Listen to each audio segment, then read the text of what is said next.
इन 7 चरणों में मतदान जो हुआ उसके बाद अब किसका दम दिख रहा है ये समझने की बारी है। मतदान प्रतिशत से चुनाव परिणामों का नतीजा लगाने का कोई फार्मूला नहीं है।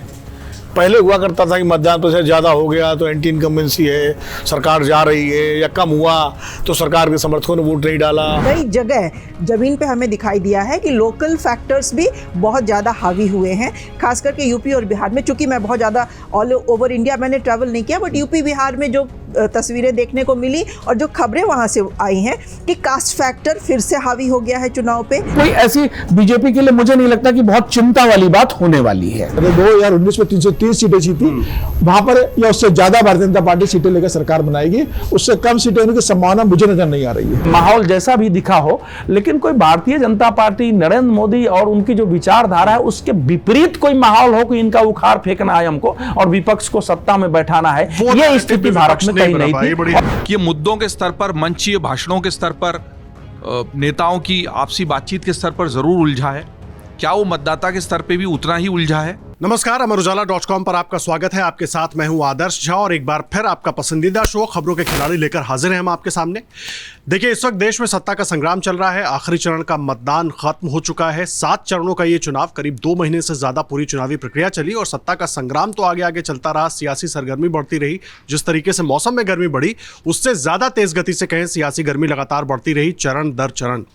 पहले के कुछ चरणों में सुस्त हुआ चुनाव, लेकिन उसके बाद चुनाव ने थोड़ी गति पकड़ी और इन सब के बीच लगातार मुद्दे बदलते रहे, भाषण में अलग अलग चीजें आती रही। लेकिन अब क्योंकि मतदान खत्म हो चुका है, फाइनल आंकड़े भी जल्दी सामने आ जाएंगे, लेकिन इन सब के बीच इन 7 चरणों में मतदान जो हुआ उसके बाद अब किसका दम दिख रहा है ये समझने की बारी है। और जो सबके दावे हैं उन दावों में कितना दम रहा, क्योंकि मतदान अब खत्म हो चुका है और हर पार्टी की तरफ से और हर गठबंधन की तरफ से दावा ये है कि वो सीटें लेकर आ रहे हैं जिससे उनकी सरकार बनेगी केंद्र में। लेकिन इसके बीच खबरों के खिलाड़ियों को क्या लगता है कि उनमें क्या हकीकत है, क्या दम है, ये जानने और समझने की हम कोशिश करेंगे। सभी खास मेहमान हमारे साथ मौजूद हैं। विनोद सर हैं, पूर्णिमा जी हैं, अनुराग सर हैं, समीर सर हैं, जयदीप कार्णिक हमारे साथ मौजूद है, अमर उजाला डिजिटल के संपादक अवधेश सर हमारे साथ मौजूद हैं। और सब लगातार अलग अलग जगहों पर अलग अलग मुद्दों पर नजर रखते रहे हैं, किस तरीके से मुद्दे बनते बिगड़ते रहे हैं इस पूरे चुनाव दर चुनाव, वो समझने की कोशिश करते रहे। विनोद सर, आपसे चर्चा की शुरुआत करूंगा। मतदान अब खत्म हो चुका है, फाइनल आंकड़े 7वें चरण के हम लोग इंतजार कर रहे हैं, लेकिन 6 चरणों के जो आंकड़े रहे उसके बाद अब परिस्थिति थोड़ी बदल गई है। दम किसमें कितना दिख रहा है सर? दावे वादे तो सबके हैं, लेकिन अगर हम मतदान को देखकर समझने की कोशिश करें और जो प्रतिशत रहा उसको देखकर समझने की कोशिश करें तो कहां पर खड़े सब नजर आते हैं सबके दावे? देखिए आदर्श, मतदान प्रतिशत से चुनाव परिणामों का नतीजा लगाने का कोई फार्मूला नहीं है। पहले हुआ करता था कि मतदान प्रतिशत ज़्यादा हो गया तो एंटी इनकम्बेंसी है, सरकार जा रही है, या कम हुआ तो सरकार के समर्थकों ने वोट नहीं डाला। लेकिन ऐसा होता नहीं है। कई बार मतदान ज़्यादा हुआ, सरकारें रुक भी गई हैं, कई बार ज़्यादा होने पे चली भी गई हैं, कम होने पे कई बार सरकारें बची रही हैं और कई बार कम होने पे चली गई हैं। तो इसलिए ये कोई सेट पैमाना नहीं है। महत्वपूर्ण ये है कि मतदान कम हुआ है तो ये देखना चाहिए कि किस वर्ग ने ज़्यादा मतदान किया, किसने कम किया। आमतौर पर जिन वर्गों को सरकार का समर्थक माना जाता है उन्होंने कितना मतदान किया, और जिनको सरकार का विरोधी माना जाता है उन्होंने कितना मतदान किया। इस आधार पर थोड़ा बहुत, लेकिन इसके लिए बड़ी लंबी चौड़ी एक्सरसाइज जरूरत है। वो एक्सरसाइज अब बंद कमरे में बैठे नहीं कर सकते, उसके लिए बहुत ग्राउंड पर काम करने की जरूरत है। सेफोलॉजिस्ट एक्सरसाइज करते रहते हैं, तो वो एक तरीका हो सकता है। जहाँ तक चुनाव अब लगभग तो खत्म ही हो गया, मतदान हो ही चुका है, 4 जून को नतीजे आने हैं। जब चुनाव शुरू हुआ था तो उस वक्त चुनाव इस डिबेट से शुरू हुआ था कि 400 पार भारतीय जनता पार्टी और एनडीए गठबंधन पाएगा या नहीं पाएगा। बीजेपी का दावा रहता था कि 400 पार हम ले लेंगे, लेकिन बहस ये होती थी 350 आएंगी एनडीए की, या 450 आएंगी, बीजेपी की 370 आएंगी, या 320 आएंगी, या 300 आएंगी। ये बहस थी। मतलब 273 तो मान के चला जा रहा था कि ये आ ही चुका है जैसे, और वो एक कोने में रख दो, बाकी गिनती शुरू करो। लेकिन जैसे जैसे चुनाव आगे बढ़ा तो बहस बदलती चली गई, और बहस ये हो गई कि भाई 300 आएंगे कि 250 आएंगे कि 270 आएंगे कि 273 आएंगे कि 220 आएंगे। बहस ये हो गई। और ये क्यों हुई बहस? इसलिए बहस हुई कि जमीन पर कुछ मुद्दे जो है वो उभर कर सामने आ गए, जो शायद चुनाव जब शुरू हुआ था उस वक्त तक नजर नहीं आ रहे थे। अब उन मुद्दों में पहली बात तो ये थी कि पूरे चुनाव में इस बार 2014-2019 में पूरा चुनाव नरेंद्र मोदी जी के नाम पर, उनके लिए और उनके द्वारा लड़ा गया। इस बार भी मोदी जी केंद्र में है चुनाव के। निश्चित रूप से या तो मोदी जी को तीसरी बार प्रधानमंत्री बनाने के लिए वोट पड़ा है या उनको हटाने के लिए वोट पड़ा है। इसमें कोई तो रहना, जो प्रधानमंत्री होता है वोट उसके पक्ष और खिलाफ ही पड़ता है, कोई पहली बार नहीं हो रहा है। जब जो भी प्रधानमंत्री होता है तो या तो उसको हटाना है या उसको बनाना है, तो ये रहता ही है। मोदी जी चूंकि जिस तरह से उनका व्यक्तित्व है, जिस तरह उनकी लोकप्रियता है, जिस तरह उनका करिश्मा है, इसलिए वो चूंकि सारा चुनाव वो अपने ऊपर लेते हैं तो इसलिए ज़्यादा चर्चा उनकी होती है। मनमोहन सिंह की नहीं होती थी इतनी। तो मुझे लगता है कि ये चुनाव इस बार का केंद्रीकृत न होकर के विकेंद्रित ज़्यादा हो गया। जैसे लोगों ने कई जगह उम्मीदवारों को देखा, उम्मीदवार स्थानीय समीकरण हावी हो गए, जाति समीकरण हावी हो गए, जातियों के मूवमेंट इधर से उधर रिपोर्ट हुए कि भाई इस बार ये हुए। और कुछ मुद्दे जो विपक्ष ने उठाए तो लग रहा था शायद नहीं उठा पाएगा, लेकिन बाद में कोर हो गए। उसमें बेरोजगारी का मुद्दा, महंगाई का मुद्दा, अग्निवीर का मुद्दा और सबसे बड़ा एक संविधान को लेकर के बचाने का मुद्दा। उधर भारतीय जनता पार्टी ने और एनडीए ने इसके जवाब में लगातार पूरे चुनाव को हिंदू मुस्लिम का ध्रुवीकरण बनाने की कोशिश की, और जिस दिन कांग्रेस का घोषणा पत्र जारी हुआ उसको मुस्लिम लीग का घोषणा पत्र बताने से लेकर के और आखिर में मुजरा तक जितने भी बयान आए उन सब में एक नैरेटिव ये करने की कोशिश हुई कि भाई हिंदुओं का ध्रुवीकरण जैसे होता रहा वो हो। अब हुआ कि नहीं हुआ ये नतीजों से पता लगेगा, लेकिन भारतीय जनता पार्टी इस चुनाव को अपने टाइम एंड टेस्टेड हथियार पर ले गई। उन्होंने अपने घोषणा पत्र का जिक्र नहीं किया, उन्होंने अपनी उपलब्धियों का जिक्र शुरू में जब विकास की गारंटी और विकसित भारत की गारंटी वो बाद में आते आते बिल्कुल उसका जिक्र गायब हो गया। सारा इसी पर रहा कि पिछड़ों का आरक्षण छीन के मुसलमानों को दे दिया जाएगा, हम इसको नहीं होने देंगे। पूरा जो है पिछड़ों वंचितों का और दलितों का और आपकी संपत्ति ले ली जाएगी और घुसपैठियों में बांट दी जाएगी, इनमें हो जाएगा। तो मतलब कुल मिला के पूरा चुनाव सत्ता पक्ष की तरफ से इस नैरेटिव पर लड़ा गया, विपक्ष की तरफ से दूसरे नैरेटिव पर लड़ा गया। तो कहते हैं आमतौर पर कि जिसका नैरेटिव चल जाए परिणाम उसके पक्ष में झुके हुए माने जाते हैं। अब किसका नैरेटिव चला कि तो अपने अपने हिसाब से इसकी व्याख्या लोग करते हैं। फाइनल नतीजा 4 जून को आएगा, तभी पता चलेगा किसका नैरेटिव चला किसका नहीं चला। ये इसीलिए हम ये चर्चा भी कर रहे हैं क्योंकि आप लोग लगातार राजनीति देश की राजनीति उसको बहुत करीब से देखते भी रहे हैं और पब्लिक के बीच, जनता के बीच भी आप लोगों की खूब बैठ रही है। तो क्या जिस तरीके से आपने कहा डिसेंट्रलाइज हो गई ये चीज़ें, पूर्णिमा जी आपको भी लग रहा है चीज़ें डिसेंट्रलाइज हो गई हैं, या जो नैरेटिव बनाने की कोशिश थी बीजेपी की तरफ से भी और कांग्रेस ने जो नैरेटिव बनाने की कोशिश की, दोनों उसमें आगे बढ़ पाए या कहीं पर नैरेटिव जो है वो फंस कर रह गया दोनों का आपस में? ये चुनाव कई मायनों में बहुत इंटरेस्टिंग रहा है। एक जब चुनाव शुरू हुआ तो एक परसेप्शन के साथ हम चले थे कि ये फॉर और अगेंस्ट मोदी चुनाव हो रहा है और बाकी सब कुछ गौण है। और उस समय एक ये धारणा भी थी कि जो राम मंदिर का जो किया गया है, उद्घाटन हुआ है, प्राण प्रतिष्ठा हुई है, वो बहुत ओवर डोमिनेट करेगा और हिंदू समाज उसकी वजह से बहुत ज़्यादा एकजुट होगा। लेकिन 2 फेज का चुनाव होते होते वो चीज़ नहीं हो रही है, ये ज़मीन पे दिखने लगा। और ये भी चीज़ दिखने लगा कि सिर्फ मोदी के लिए फॉर और अगेंस्ट ये चुनाव नहीं हो रहा है। कई जगह ज़मीन पे हमें दिखाई दिया है कि लोकल फैक्टर्स भी बहुत ज़्यादा हावी हुए हैं, खास करके यूपी और बिहार में। चूँकि मैं बहुत ज़्यादा ऑल ओवर इंडिया मैंने ट्रैवल नहीं किया, बट यूपी बिहार में जो तस्वीरें देखने को मिली और जो खबरें वहाँ से आई हैं कि कास्ट फैक्टर फिर से हावी हो गया है चुनाव पे, लोकल फैक्टर, एंटी इनकम्बेंसी जो वहाँ का सिटिंग MP है उसके खिलाफ बहुत ज़्यादा है। तो ये सारी चीज़ें मिला के एक माहौल बिल्कुल जैसा बदलता हुआ दिखाई दिया। और एक तरफा जो लड़ाई जो 19 अप्रैल से पहले दिख रही थी वो कहीं ना कहीं बैलेंस आउट होती हुई दिखाई दी। और उसी बैलेंसिंग आउट का हमें नतीजा ये दिखाई दिया कि 3rd फेज के बाद से हमने देखा कि हर फेज के पहले नैरेटिव चेंज हुआ, हर फेज के पहले कोई ना कोई नया मुद्दा आया, नया जुमला आया और उसको पूरा का पूरा एक धार देने का काम मोदी जी ने किया। कहीं वो बांसवाड़ा से उन्होंने इस चीज़ की शुरुआत की, उन्होंने एकदम ट्रैक अपना चेंज कर लिया। फिर वो मंगलसूत्र हो गया, वो भैंसें हो गई, वो घुसपैठिए हो गए, वो ज़्यादा बच्चे पैदा करने वाले हो गए और फाइनली सबकी नैरेटिव जो सत्ता पक्ष के लोग हैं उनका वही हो गया कि हिंदू मुस्लिम, जो कि उनका टाइम टेस्टेड फॉर्मूला है, उस पे आ गया। और विपक्ष ने जिस चीज़ को लेके शुरू करा था कैंपेन, हमें नहीं लग रहा था कि वो इतना जोर पकड़ेगा संविधान को बचाने का और आरक्षण का मुद्दा। कास्ट सेंसस की बात सभी ने की थी, हमें नहीं लग रहा था कि वो बहुत ज़्यादा पॉपुलर लोगों में होगा, उस पर भी ज़बरदस्त चर्चा हुई और उस चर्चा को एक थ्रेट के रूप में सत्ता पक्ष द्वारा देखा गया, तो उसको बाद में काउंटर करने में बहुत सारा इन लोगों ने एफर्ट अपना लगाया। तो चौथे पांचवें चरण के बाद तो ये लड़ाई काफ़ी इक्वल फुटिंग पे आ गई थी। लग रहा था एक तरफा अब किसी भी तरफ से नहीं है। अब किसको कितना उसका फ़ायदा मिल रहा है हम भविष्यवाणी नहीं करने में विश्वास रखते हैं, लेकिन लड़ाई काफ़ी बैलेंस मतलब दोनों तरफ से बराबरी से लड़ी गई है और नतीजे बताएंगे कि किसको फ़ायदा हुआ है।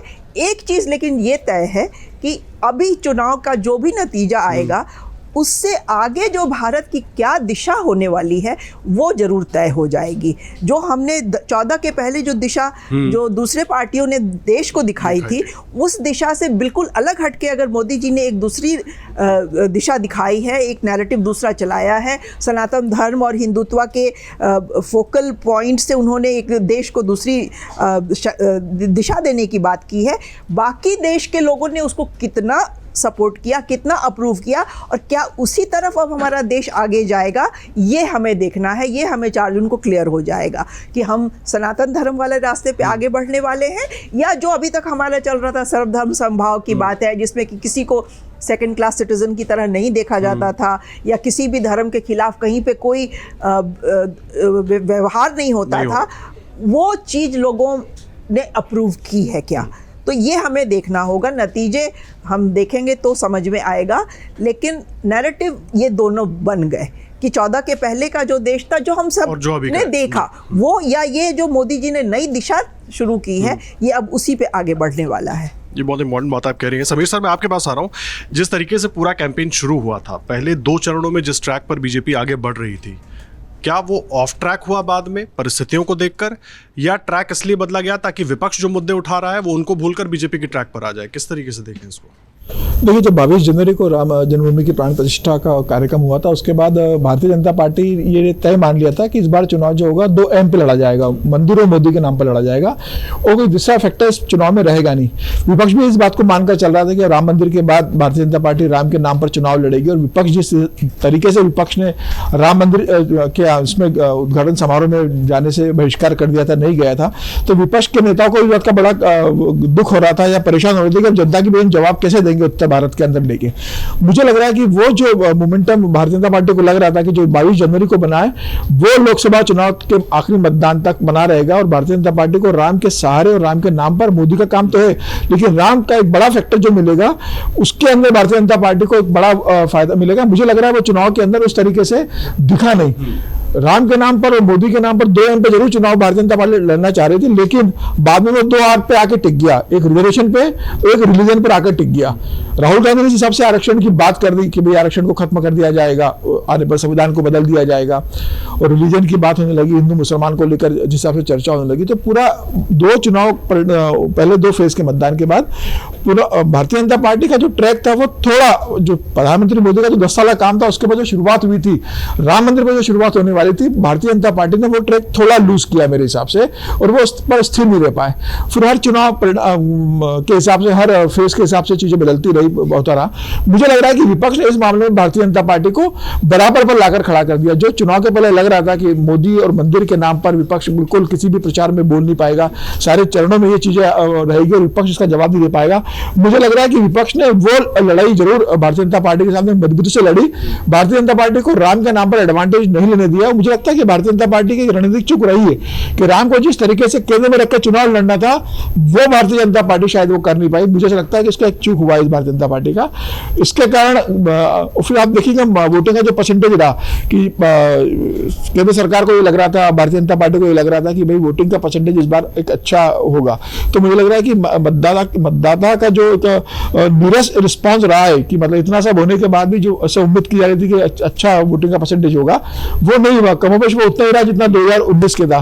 तो ये एक भी बड़ी चिंता का विषय है, क्योंकि जिस तरीके से सरकार का काम रहा है, जिस तरीके से मोदी के प्रति रिस्पॉन्ड रहा है, तो माना जा रहा था कि मोदी के फेवर में एक बड़ा मतदाता निकल के वोटिंग करेगा, मतदाता का प्रतिशत बढ़ेगा, तो वो भी एक देखने को नहीं मिला है। लेकिन प्रधानमंत्री मोदी का जो 10 साल का काम रहा है, मतलब लगातार जो उनका परफॉर्मेंस रहा है, जनता से कनेक्ट करने की उनकी जो खूबी रही है, मुझे लग रहा है वो 10 साल की जो उनकी कमाई है उसके आधार पर ये चुनाव हुआ है और निश्चित रूप से कई ऐसे फैक्टर्स आए हैं, लेकिन भारतीय जनता पार्टी मोदी के नाम पर और उनके काम के बाद अपने संगठन के दम पर विपक्ष को जिस एकता के साथ चुनाव लड़ना था, मुझे लगता है वो कहीं ना कहीं विपक्ष ने मिस किया है। ये बात ठीक है कि विपक्ष कहता है कि हम इंडिया गठबंधन के अंदर है, लेकिन जो उन्होंने कहा था कि एक कॉमन मिनिमम प्रोग्राम होगा, एक घोषणा पत्र आएगा, एक कैंडिडेट के सामने हम एक कैंडिडेट खड़ा कर देंगे, सब मिलकर हम एक साझा रैलियां करेंगे, विपक्ष इसमें चूक गया जो चुनौती देनी थी। हालांकि विपक्ष, ऐसा कहा जा रहा है कि महाराष्ट्र में एक अच्छी फाइट देखने को मिलेगी, कर्नाटका के अंदर अच्छी फाइट है, बिहार को लेकर कहा जा रहा है, लेकिन मुझे लग रहा है इसके बाद भी भारतीय जनता पार्टी बहुत अच्छा प्रदर्शन करने जा रही है। जो 2014 का परिणाम था, उसके बाद जो 2019 का परिणाम आया, उसी का विस्तार 2024 में देखने को मिलेगा। मुझे लग रहा है भारतीय जनता पार्टी बहुत आराम से अपनी दम पर सरकार बनाने जा रही है, उसे किसी सहयोग की जरूरत नहीं पड़ेगी। अपनी दम पर भारतीय जनता पार्टी को पूर्ण बहुमत मिलने जा रहा है तीसरी बार, इसमें कोई दो राय नहीं है। नहीं, इस बात से देखिए थोड़ा इत्तेफाक मैं भी रखता हूं, क्योंकि 2 महीने की हम लोगों ने यात्रा की, अलग अलग जगहों पर तमाम फैक्टर्स रहे और विपक्ष ने जो मुद्दे बनाने की कोशिश की उसकी चर्चा जरूर रही, लेकिन हाँ, मोदी के नाम पर या तमाम दूसरे कामों के नाम पर थोड़ा है जरूर दिखा। अनुराग सर, हर जगह 2 महीने की यात्रा में जहां युवा मिला वो रोजगार की बात जरूर कर रहा था। विपक्ष इसको एक बड़ा मुद्दा बनाने में तो सफल हो गया, वो चाहे बिहार हो, मध्य प्रदेश हो, पंजाब हो, हरियाणा हो, कोई भी जगह हो। ऐसे में विपक्ष ने जो मुद्दे पहले विपक्ष पीछे लग रहा था, क्या चुनाव आते आते, दूसरे तीसरे चरण आते आते उसने मुद्दों को डिसेंट्रलाइज कर दिया, जहां के जो अहम मुद्दे हैं उसको बड़ा कर दिया, और जो बीजेपी जिस तरीके से सिर्फ मोदी के नाम पर और विकास के नाम पर, विकसित भारत के नाम पर जाने की कोशिश कर रही थी, वो पीछे रह गया? देखो उत्कर्ष, इसमें जब राम मंदिर का शिलान्यास हुआ उसके बाद ऐसा लग रहा था कि चुनाव एक तरफा है। उस समय तक इंडिया गठबंधन कोई शेप नहीं ले रहा था। इंडिया गठबंधन के नाम पे रोज खबरें ये होती थी कि मंडे है, आज बन गया इंडिया गठबंधन, ट्यूसडे गठबंधन टूट गया, वेडनेसडे थोड़ा बन गया, थर्सडे थोड़ा ज्यादा बन गया, इस टाइप की खबरें थी। कोई ऐसा गठबंधन अस्तित्व नहीं था। लेकिन जब इन लोग को सबको समझ में आया कि एक तरफ बीजेपी को, एनडीए को मंदिर के नाम पे वोट मिलेगा, तो इन्हें एंटी मंदिर वोट को यूनाइटेड रखना है। उसके वजह से इंडिया गठबंधन किसी तरह से जोड़ घटाना करके बन गया कि मुस्लिम मतदाता कहीं भी बटे नहीं, जो सबसे बड़ा डर था। तो उसके चक्कर में जब मुस्लिम मतदाता को यूनाइट रखने के लिए इन्होंने इंडिया गठबंधन का जो है गठन कर लिया किसी तरह से। अब मुद्दे क्या रहे?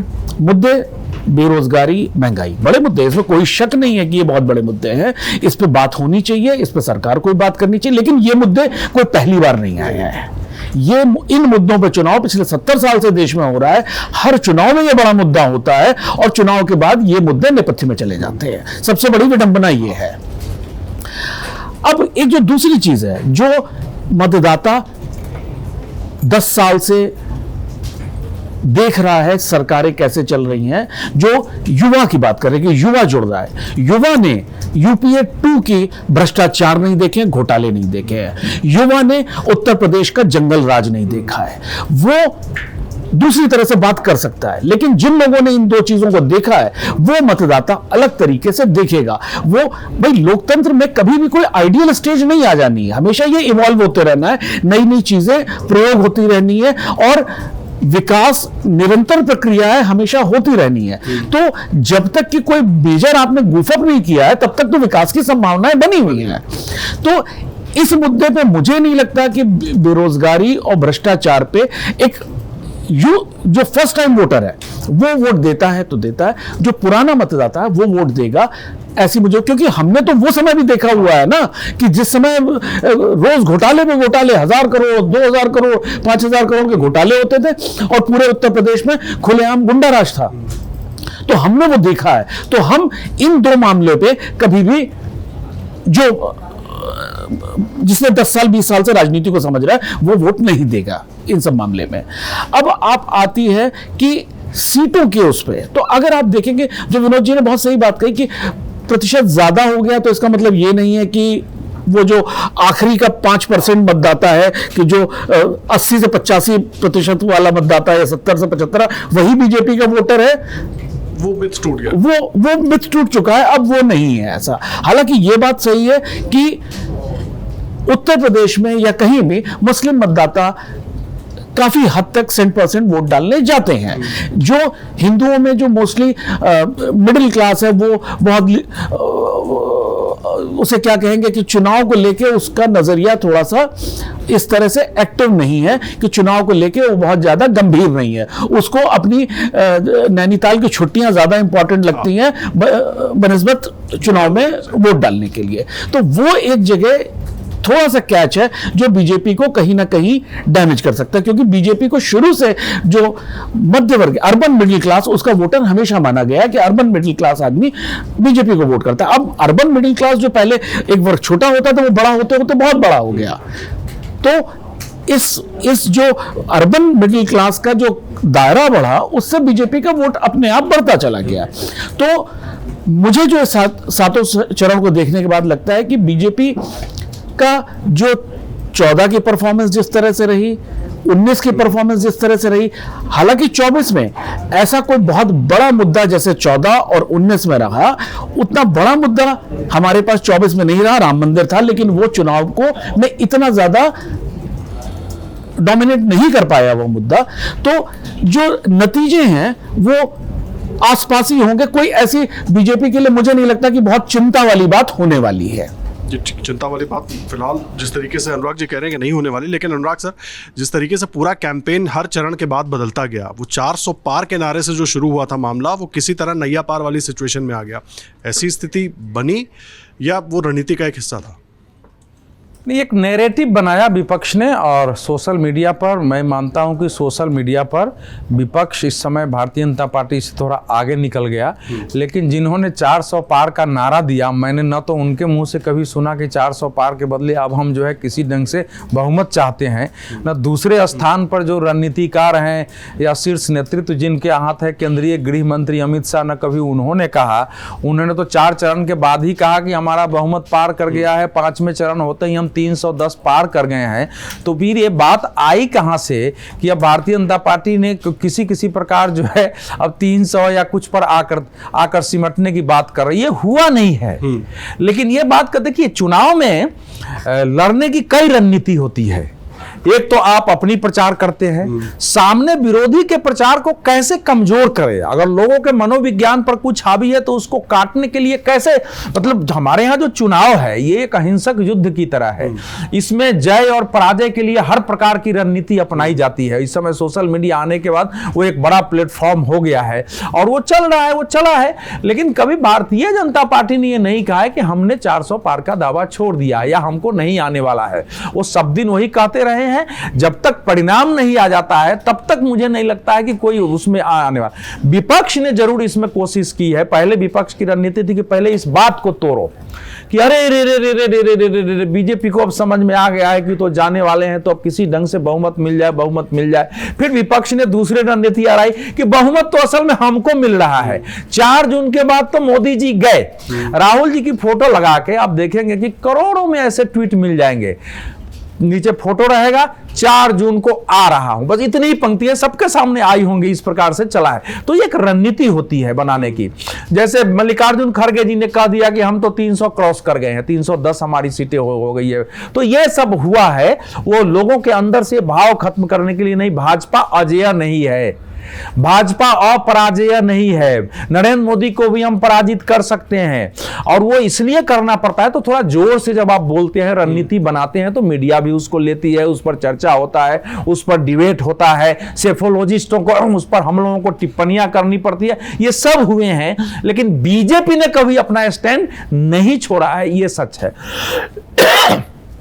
अब दूसरे आधार पर देखते हैं, क्योंकि आपका जो ये डिबेट में मुद्दे भी आ गए हैं, किसका क्या रहा, कौन जीतेगा, सब कुछ हो गया है। तो उसमें जरा देखिए, मूल ये है कि क्या बीजेपी की रणनीति में कहीं चूक हुई या बीच बीच में रणनीति उसको बदलनी पड़ी और विपक्ष को भी कैसा ऐसा पड़ा। देखिए, युद्ध में जो है एक सुनियोजित रणनीति होती है, वो लक्ष्य की होती है। कब कौन सी उस रणनीति के पार्ट में अपनाना है, कहां चेंज करना है, कहां हमको अपनी कमियां दिखाई दे रही है। असल तो होता है कि लक्ष्य हम जीत रहे हैं, किस मुद्दे को जनता एक्सेप्ट कर रही है, हमने क्या बोला उसको ठीक से जनता के पास वो नहीं पहुंची है, तो उसको कैसे हम बदले या कैसे नहीं, सब चलता है। तो जब विपक्ष की ओर से जब ये आरक्षण और संविधान, आपने देखा भारतीय जनता पार्टी के जो घोषणा पत्र जारी हो रहा था तो संविधान की तस्वीर लगी थी और वो एक मैसेज था कि संविधान के प्रति हमारी प्रतिबद्धता है, वहां से वो शुरू हुई। वो आरक्षण पर मोदी जी बोलते रहे, लेकिन ये बात सच है कि जो मैंने देखा है, आपको पता नहीं ध्यान आया कि नहीं आया, एक युवाओं की टोली जो थी दलितों में, वो जगह जगह युवाओं की बस्तियों में जा रही थी पिछले 2-3 महीनों से, और उनकी बैठकें लेना, वहां सभाएं करना कि ये सरकार दलित विरोधी है, ये सरकार आएगी तो आरक्षण चला जाएगा, ये अंबेडकर के संविधान को खत्म करने वाले हैं। और ये मैसेज कुछ पहुंचा, ये नहीं है कि एकदम से नहीं पहुंचा, और इसके आधार पर दलित बस्तियों में कुछ वोटिंग हुई है। कितनी जगह हुई है, पश्चिम उत्तर प्रदेश का तो हम लोगों ने कुछ देखा भी, कुछ असर है इसका हुआ है। दूसरा एक नैरेटिव, मुसलमान पहले बीजेपी को वोट मोस्टली नहीं देते थे, ये फैक्ट था, लेकिन इस बार उसको दूसरे रूप में जो है, आपके पास भी बहुत सारे वीडियो आए होंगे जिसमें कोई कह रहा है कि ये चुनाव हमारे लिए दीन का विषय है। अगर कोई एक बड़े मुल्ला बैठे हुए कह रहे हैं कि अगर कोई मस्जिद में इमाम अगर आपको कहता है कि ये चुनाव पर बात करता है तो उसको राजनीति मत मानो, सियासत ये तुम्हारे दीन का विषय है, और बीजेपी को हमारा ईमान नहीं कहता कि हम भाजपा को वोट दें, तो वो एक जो पूरा देश में ये पहली बार देखा गया, ये पहले हमने नहीं देखा था। ये एक दूसरी चीज रही कि बिल्कुल एक एग्रेसिव कैंपेन, और कि मुसलमान एक भी वोट बीजेपी को न दे, और इसलिए इसको मजहब का विषय बना देना, ये दो चीजें हुई है। हालांकि इससे बीजेपी को बहुत क्षति होगी मुझे नहीं लगता है, लेकिन इससे हुआ कि बीजेपी को हराने के लिए जो मुस्लिम वोट बैंक बढ़ सकता है, अगर आपके मजहब का प्रश्न हो जाता है कि हमको हराना ही है और में, तो फिर वो जो भी सामने दिखता है उसी को वोट करो जो उसको हरा पाए।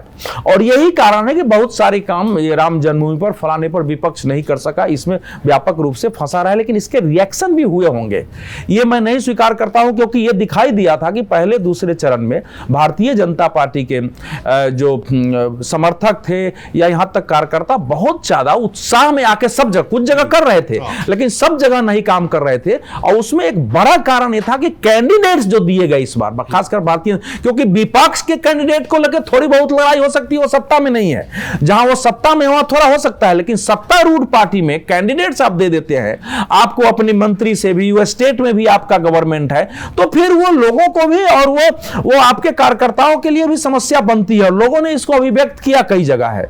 तो वो जो एक इस बार बीजेपी के कैंडिडेट्स को लेकर पूरे देश भर में हमने देखा है, पूरब से पश्चिम, उत्तर से दक्षिण, पार्टी के अंदर ही थोड़ा असंतोष, और वो देखा है अगर उनके वोट थोड़ा कमते होते हैं तो उसमें सबसे बड़ी भूमिका अगर किसी एक चीज की हो सकती है तो कैंडिडेट की होगी, जो मुझे दिखाई दिया है।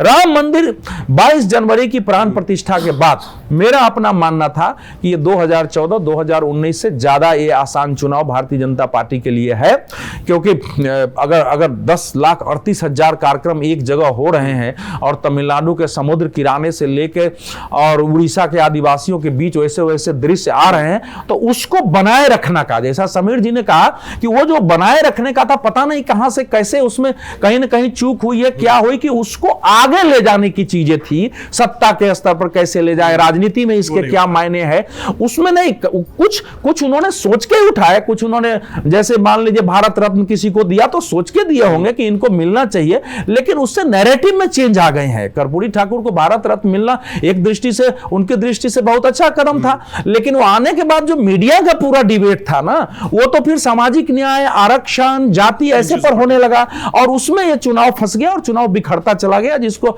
वो बोल रहे हैं विनोद जी की विकेंद्रित हो गया, मैं बिखर गया। लेकिन फिर भी पूरे देश में 2-3 चीज एक साफ रहा है कि एक बड़ा वर्ग जो नरेंद्र मोदी को जिन कारणों से वोट देता रहा है, जिन कारणों से 2014 में भारत ने उनको एक्सेप्ट किया, उनको सत्ता तक पहुंचाया, भारतीय जनता पार्टी को बहुमत दिया, 2019 में रहा, उन कारणों पर काम होने का भी प्रभाव लोगों पर था, वो पूरी तरह खत्म नहीं हुआ था सनातन इसे उठाने के लिए। तो वो एक क्रॉस देश में आपको दिखाई गया। दलित बस्ती में भी ऐसे कहने वाले लोग मिल जाते थे, सामने बैठे हुए हैं, वो भले बीड़ी पी रहा है, भले वो पत्ती खिला रहे, मोदी है तो देश बचा है, मोदी है तो ये भी बात था। तो वो भी एक जगह रही है। विपक्ष ने अपना यूनिफाइड स्वरूप जो है देश में प्रस्तुत नहीं किया, लेकिन एक रणनीति अपना दी कि हम लड़ जरूर अलग रहे हैं, लेकिन हम अगर जीतेंगे तो सरकार हम मिलकर साथ बनाएंगे। ये उन्होंने एक रणनीति बनाई है। अब इसका प्रभाव भी हमको देखना, कुल मिला के मैं देख रहा हूं कि भले माहौल जैसा भी दिखा देखा हो, लेकिन कोई भारतीय जनता पार्टी, नरेंद्र मोदी और उनकी जो विचारधारा है उसके विपरीत कोई माहौल हो कि इनका उखाड़ फेंकना है हमको और विपक्ष को सत्ता में बैठाना है, ये स्थिति भारत में कहीं नहीं थी और परिणाम में ये दिखेगा। समीर सर, एक देखिए, क्योंकि सत्ता के साथ हम इस अपने खास कार्यक्रम में लगातार आप सब लोग जुड़ते रहे हैं पब्लिक के बीच, और क्या चल रहा है, किस तरीके से चुनाव रहा है, परिणाम क्या हो सकते हैं आपके हिसाब से, किस तरीके से आप देख रहे हैं? अगर हम आज आखिरी चरण खत्म हुआ है, 4 जून को जो भी नजदीक चुनाव नतीजे आएंगे, लेकिन आपका एग्जिट पोल आपके मन में क्या है? नहीं, मुझे लग रहा है भारतीय जनता पार्टी स्पष्ट बहुमत की सरकार बनाने जा रही है। मतलब जो कहा जा रहा है कि भारतीय जनता पार्टी को बहुमत नहीं मिलेगा, एनडीए का सपोर्ट लगेगा, भारतीय जनता पार्टी अपनी दम पर सरकार बनाने जा रही है। और मुझे लग रहा है कि जो परिणाम आएगा भारतीय जनता पार्टी के पक्ष में वो 2019 के आसपास या उससे ज्यादा ही रहेगा। मतलब 2019 में 303 सीटें जीती, वहां पर या उससे ज्यादा भारतीय जनता पार्टी सीटें लेकर सरकार बनाएगी। उससे कम सीटें होने की संभावना मुझे नजर नहीं आ रही है। 303 से आप कह रहे हैं कि ज्यादा पर सरकार बनेगी, उससे कम सीटों की संभावना नजर नहीं आ रही। ठीक है, तो ये समीर सर का एग्जिट पोल है और हम तमाम अपने खास मेहमानों से जानेंगे। सर, आप कुछ कहना चाह रहे थे, आप दोनों ही। जैसे अवधेश जी ने कहा कि विपक्ष मतलब यूनिफाइड नहीं दिखा, मुझे लगता है 2019 की तुलना में विपक्ष इस बार ज्यादा यूनिफाइड था। 2019 में सब अलग अलग लड़ रहे थे, खाली बिहार में और तमिलनाडु में कांग्रेस का गठबंधन था और झारखंड में, बाकी सब जगह इस बार ज्यादा मुकम्मल गठबंधन बना। नीतीश कुमार और जयंत चौधरी चले गए इंडिया से, बाकी सब एकजुट रहे। महाराष्ट्र में एक मुकम्मल गठबंधन बना, बिहार में बना, उत्तर प्रदेश में बना, तमिलनाडु में बना। 75 सीटें छोड़ करके सिर्फ 75 सीटें ऐसी हैं, 13 सीटें पंजाब की, 42 सीटें बंगाल की और 7 सीटें दिल्ली की, जहां 1-on-1 कैंडिडेट नहीं हुआ एक दूसरे के खिलाफ, और 20 सीटें केरल की। ये 4 राज्यों में तो 75 सीट्स होती है मिला करके। दिल्ली नहीं, दिल्ली तो 1-on-1 हुआ। पंजाब, केरल और पश्चिम बंगाल, इन 3 राज्यों की जो 75 सीटें हैं उनमें ही एक दूसरे के खिलाफ उम्मीदवार लड़े हैं। बाकी 543 माइनस 75 कर दीजिए तो सब जगह मुकम्मल तौर पर बीएसपी उत्तर प्रदेश में लड़ी, लेकिन वो इंडिया गठबंधन से बाहर थी। इंडिया गठबंधन के कैंडिडेट 1-on-1 करके चुनाव लड़े हैं। तो पिछली बार की तुलना में विपक्ष इस बार ज्यादा संगठित रहा है और इसीलिए वो मैसेज भी गया कि मिलकर सरकार बनाएंगे, जो 19 में नहीं गया था, जो 19 में नहीं गया, जो मैसेज देने की कोशिश की गई, जिसको अवधेश जी ने भी कहा। तो यही एक वजह थी कि जिस वजह से वो लोगों को, जो भाजपा विरोधी खेमा हुए वोटर थे, उनको लगा कि ये एक ऑल्टरनेटिव हमारे सामने है। ये बहुत बड़ा जी। चीज ऐड करना चाहती हूँ। जो बात चली कि राम मंदिर को लेके, जैसा बीजेपी कॉन्फिडेंट थी शुरू में कि वो एक बहुत ओवरराइडिंग मुद्दा बनेगा और लोग उसी पे यूनिफाइड होकर वोट करेंगे और उसके अलावा और किसी चीज़ की जरूरत नहीं पड़ेगी, बट हर फेज के बाद एक नया मुद्दा आया। वो मुझे लग रहा है कि एक बीजेपी की रणनीति में एक जो चूक हुई है, वो जो योगी जी ने एक बड़ा 20 वर्सेस 80 वाला जो कॉइन किया था टर्म, बीजेपी वाकई में लगता था कि उसको बिल्कुल मतलब मान के और अपने आप को वो कन्विंस करके बैठी थी कि 20 और 80 की लड़ाई है। वो ये भूल गए कि जो 80 है वो सारा का सारा बीजेपी वोटर नहीं है। हर वो 80 का सदस्य जो राम मंदिर जाके मत्था टेकेगा वो उनका वोटर नहीं है। ये चीज शायद बीजेपी को समझने में कम, या तो कहीं पे उनको कमी रह गई है या वो कन्विंस अपने आप को नहीं कर पा रहे हैं। वो ये मान के चल रहे हैं कि जो भी हिंदू वोटर जो कहीं मंदिर जा रहा है, वो राम मंदिर जैसा भव्य मंदिर बन गया तो वो अब कहीं और वोट करने जाएगा और बाकी किसी चीज के बारे में नहीं सोचेगा। बीजेपी की रणनीति में गलती यहीं से हुई है और इसीलिए हर फेज में उनको अपना बदलने पड़े हैं, अपने रास्ते बदलने पड़े हैं। बढ़िया बात कह रही हैं जदीप जी, बड़ा अहम है समझना। मुद्दे नहीं बदले, राम मंदिर का मुद्दा गया नहीं। 2-3 चरणों राम मंदिर का मुद्दा तो हाँ, कभी लेकिन वो तो होता है। नहीं, ऐसा है कि आपके भी माइक पर कई लोग कहने आ जाते थे, किसी के भी माइक पर कुछ बदलाता आता ही थे कि राम मंदिर हमारा बन गया है। हाँ, तो इसलिए वो ये कहना कि भारतीय जनता पार्टी ने छोड़ दिया। और एक चीज और, 80 और 20 जो है वो 2022 के विधानसभा चुनाव में उभरा था और वो मेरे ही सवाल पर था। मैं जानता हूं मैंने क्या सवाल किया था, आप उस वीडियो को देखेंगे तो वो क्वेश्चन मैंने ही योगी जी से किया था। उसमें 3 सवाल थे जिसमें उन्होंने 80 और 20 कहा था, हंगामा मचा था। लेकिन 80 और 20 का उनका अर्थ क्या था वो अलग था। जो अपने दृष्टि से भारतीय जनता पार्टी से कहां चूक हुई हो तो पता चलेगा कि विपक्ष से चूक हुई या बीजेपी से चूक हुई, जो परिणाम आएगा तभी पता चलेगा। इसलिए चूक मैं नहीं कर रहा हूं, मैंने कहा कि उसको बनाने में जो उसको बनाए रखने की जो रणनीति थी आगे जिस तरीके से लेके जाना, हाँ, वो दूसरे से जो उसमें आरक्षण और वो आने से वो जरूर थोड़ा पीछे गया। ये जयदीप सर, इसी से जुड़ा मेरा एक सवाल है, मैं आपसे पूछना चाह रहा हूं क्योंकि देखिए बड़ा है मैं इसको समझना। जिस तरीके से बीजेपी ने पूरा नैरेटिव सेट किया था और प्रधानमंत्री नरेंद्र मोदी के चेहरे पर जिस तरीके से पूरा चुनाव चुनाव लड़ने की बात हुई थी और सब मैदान में आ गए थे, चुनाव शुरू हुआ। वो विपक्ष जिसको हम बिखरा हुआ समझ रहे थे, आखिर में आके चाहे बात संविधान की हो चाहे रोजगार की हो, उसने वो चर्चा छेड़ दी कि पीएम मोदी को मंच से बताना पड़ रहा था कि संविधान अगर बाबा साहब अम्बेडकर भी आ जाएंगे तो वो भी नहीं बदल पाएंगे और ऐसे कहीं कोई बात नहीं है। ये बार बार उनको सफाई देनी पड़ रही थी। तो कहीं ना कहीं वो बिखरा हुआ विपक्ष इतना सामने आकर तो खड़ा हो गया कि उनको लगा कि शायद रास्ते रुक सकते। देखिए आदर्श, चुनाव के पहले से भी और पहले चरण के बाद से भी लगातार हर चरण पर हमने चर्चा की है मुद्दों को लेकर, और मैंने जैसा पहले कहा है, ये चुनाव कई मायने में ऐतिहासिक और यादगार होने वाला है और भारतीय राजनीति और चुनावी लोकतंत्र को समझने और समझाने का एक बड़ा पाठ्यक्रम बनने वाला है। वो इसलिए है कि जो सीधा और स्पष्ट दिखाई दे रहा था चुनाव, वो इतना पेचीदा कैसे हुआ। अभी इतने सारे हमारे विद्वान पत्रकार साथियों ने भी बात रखी, लेकिन कैसे वाले मुद्दे पर अलग अलग राय है, लेकिन स्पष्टता नहीं है क्योंकि उलझा। इसमें कोई शक नहीं है कि मुद्दों के स्तर पर यह चुनाव उलझा है, मतदान के स्तर पर यह उलझा है कि नहीं, बस अब बहुत अपने अनुभव से मैं एक चीज और जोड़ दूं कि वो भी नैरेटिव नहीं था जिस तरीके से अवधेश जी ने कहा कि बीजेपी को उखाड़ फेंकना है या मोदी को हटा देना, बिल्कुल नहीं। इसीलिए मैं कह रहा हूं कि ये मुद्दों के स्तर पर, मंचीय भाषणों के स्तर पर, नेताओं की आपसी बातचीत के स्तर पर जरूर उलझा है। क्या वो मतदाता के स्तर पे भी उतना ही उलझा है?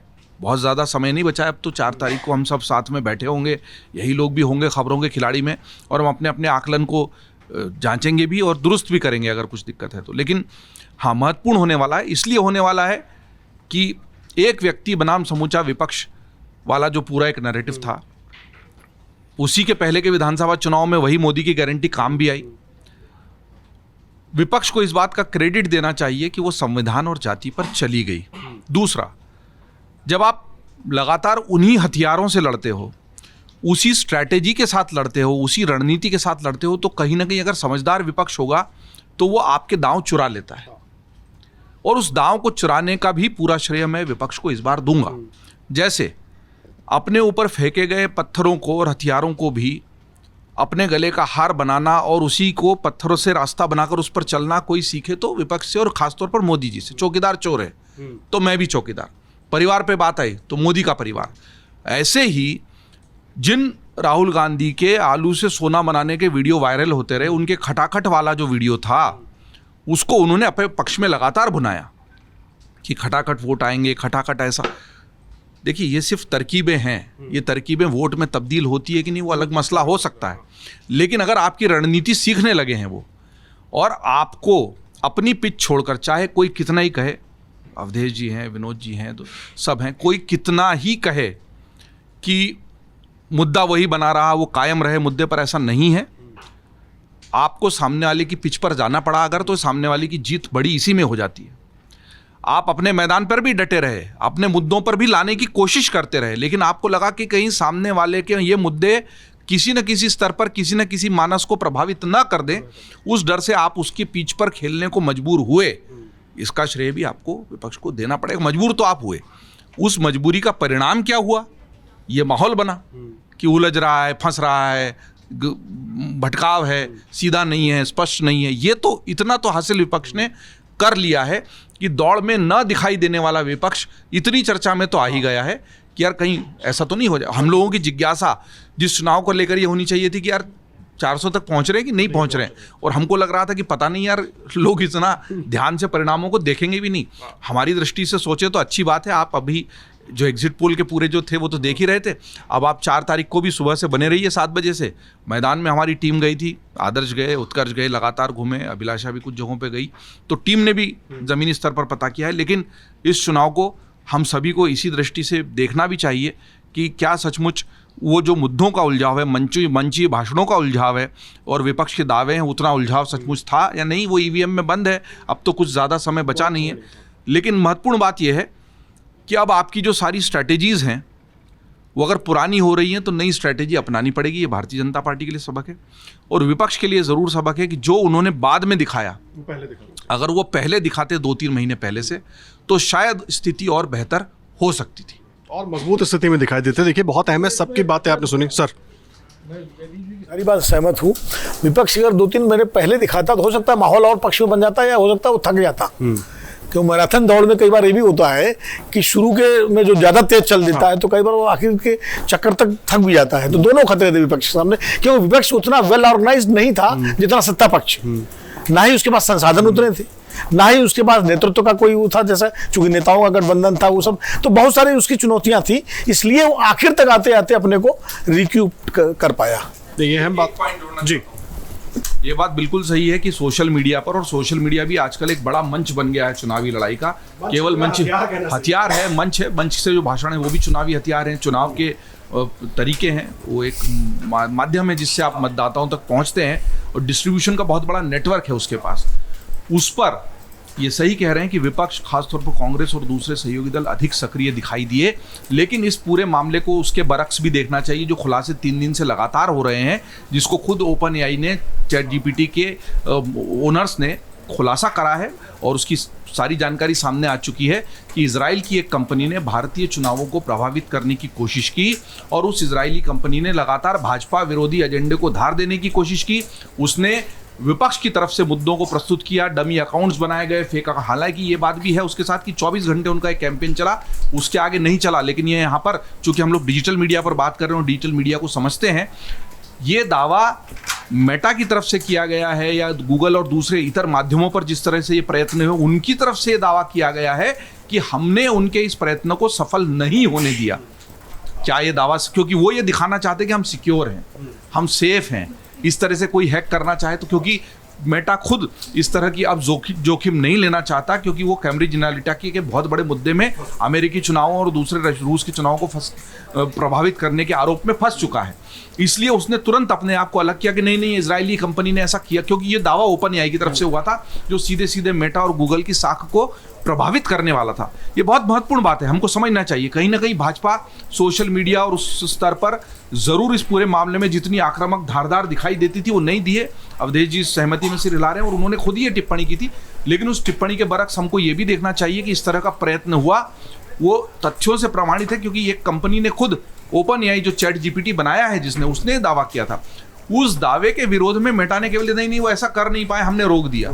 क्या पता रोका, क्या पता नहीं रोका, लेकिन चुनावों को डिजिटल मीडिया के स्तर पर, सोशल मीडिया के स्तर पर प्रभावित करने का प्रयत्न हुआ है।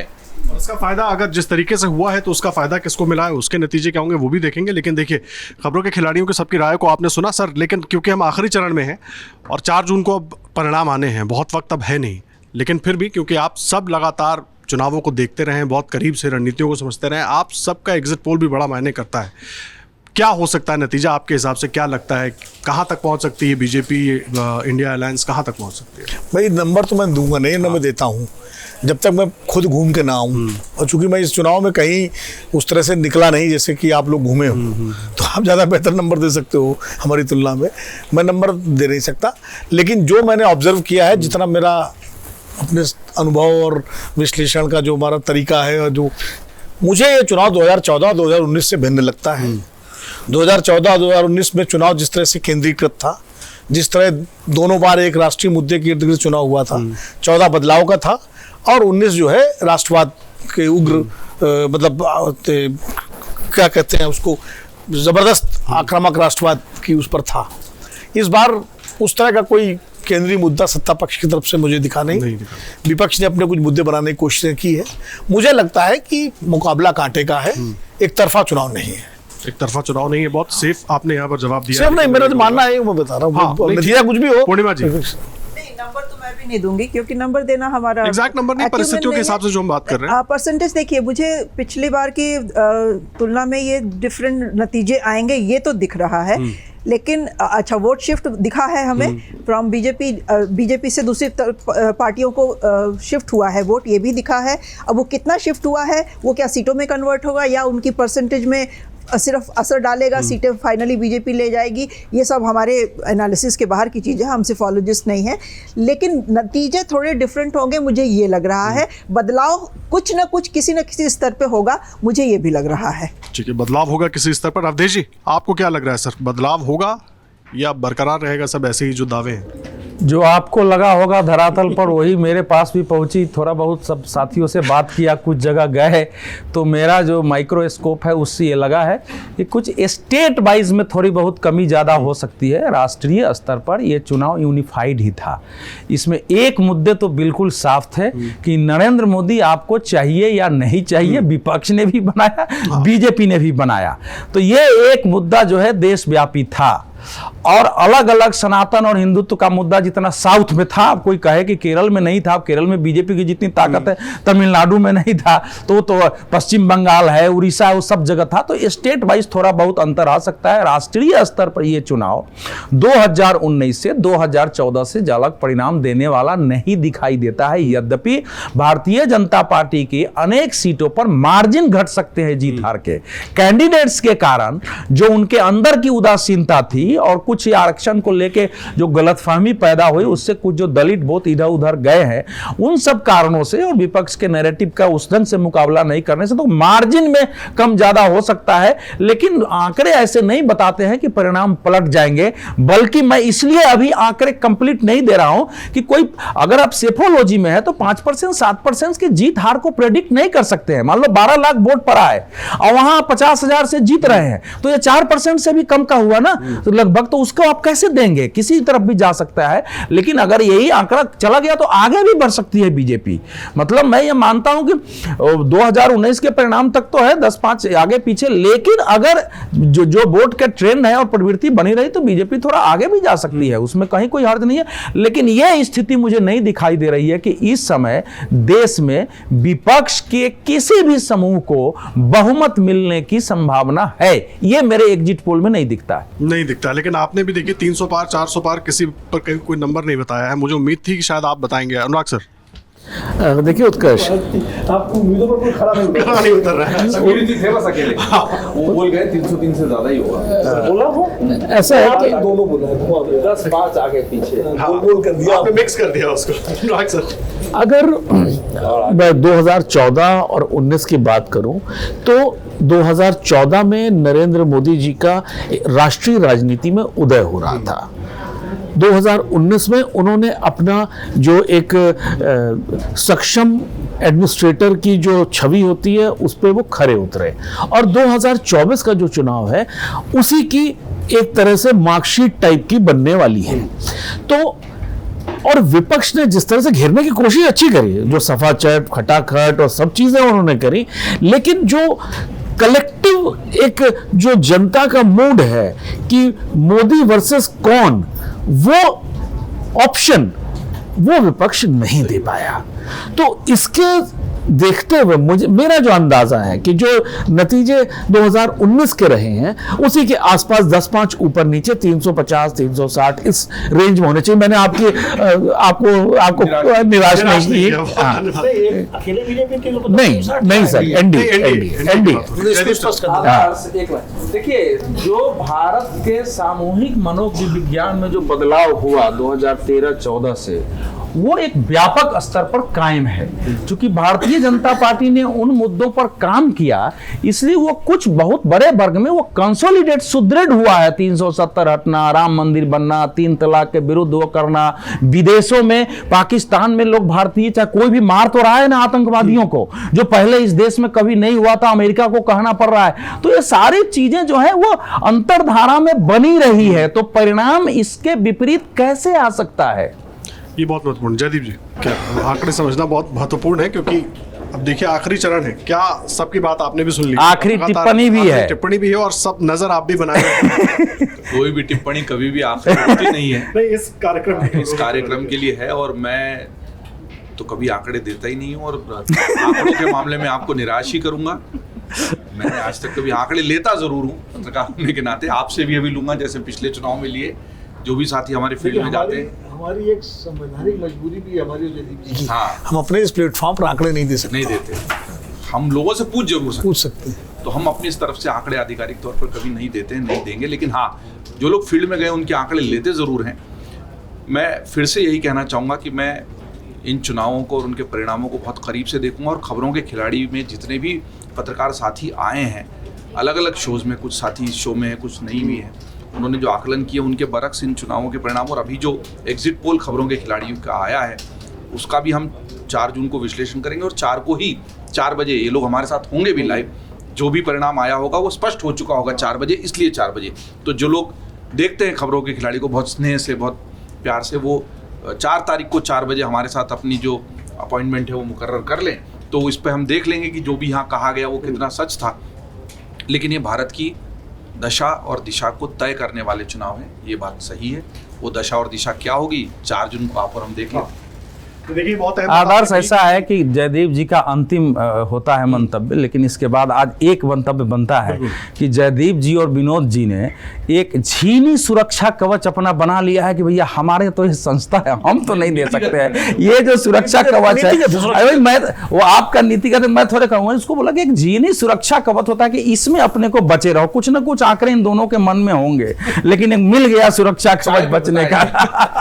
देखिए आंकड़ों पर ही बात होगी। आंकड़े अब बहुत ज्यादा देर छुपे नहीं रहने वाले हैं, क्योंकि 4 जून को परिणाम आएगा। और जिस तरीके से जयदीप जी ने कहा कि 4 जून को 4 बजे ही नहीं, हम पूरे दिन आपके साथ जुड़े रहेंगे और आप भी हमारे साथ जुड़िएगा। क्या परिणाम होते हैं, क्या उसके मायने हैं, क्यों परिणाम अगर बदल रहे हैं तो क्यों बदल रहे हैं, और जैसा दावा किया जा रहा है वैसा है, तो उन सब पर हम बात करेंगे। लेकिन आज खबरों के खिलाड़ियों को आपने सुना और सबको जो कुछ लग रहा है, अब 7वें चरण के मतदान के बाद उन्होंने अपनी राय आपके सामने रखी है। और उम्मीद है, क्योंकि ये सब अनुभवी हैं, लगातार चुनावों को बहुत करीब से देखते रहे, तो नतीजे लगभग वैसे ही होंगे जैसा इनको लगता है। और जो भी नतीजे होंगे, जो भी नंबर्स आएंगे, वो हम लेकर आपके सामने हाजिर होंगे। एग्जिट पोल के बाद जो परिस्थिति बनी है और अब जब परिणाम आएंगे वो सब आपके सामने रखेंगे। और आप लगातार हमारे साथ जरूर जुड़े रहिएगा, क्योंकि चुनाव से जुड़ा हर एक अपडेट और जिस दिन परिणाम आएगा, सबसे पहले परिणाम आप तक amarujala.com पर हम लगातार पहुंचाते रहेंगे। और खबरों के खिलाड़ी को जरूर देखिएगा और सब्सक्राइब और लाइक करना बिल्कुल मत भूलिएगा। धन्यवाद।